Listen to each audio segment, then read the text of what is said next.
When you turn on the television on any given day, you will notice that there is always some protest march going on in many cities around the world, most claiming to use nonviolence resistance.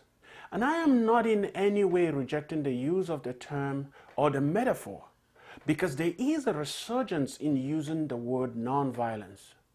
It has become a subject of great interest for activists, for the academic world, and for the various spheres of community, most community settings. Notably, nonviolence has been recognized as a necessary component for a constructive and sustainable social change. However, most of the activities happening today have stripped Jesus from being at the center of the conversation. Most of the conversations out there has tended somewhat to look like the worship of Gandhi, Dr. King, and all the other different movement leaders, instead of Jesus, who first modeled to his followers what it means to be nonviolent. The time is now for the church to arise and reclaim the nonviolent way as Jesus taught, and return the church to the proclamation of the gospel of nonviolence, because Jesus calls us to a nonviolent life.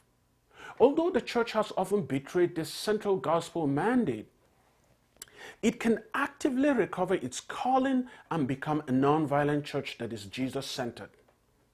Doing so will harvest and accelerate the 2,000 plus years tradition of nonviolence from the transformation of the church, or from the inception of the church.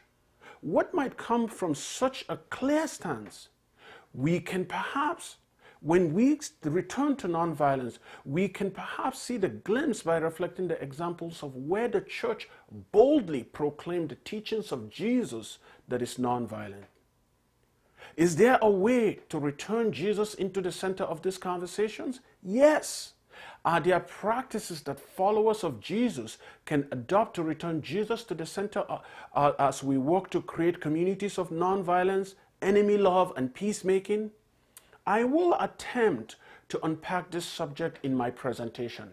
I will try to guide us from a practical experience backed up with stories of seeing a whole community adopting the nonviolent Jesus-centered living, which resulted in seeing transformation of a local public school, the transformation of a gang-ridden neighborhood, the transformation of a police department, and of great importance, a city adopting nonviolence as a way of life.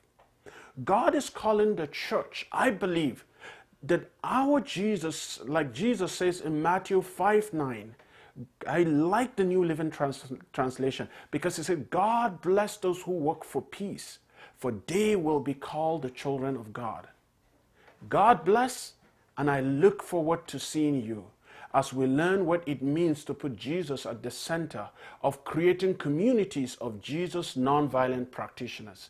Thank you, and see you soon.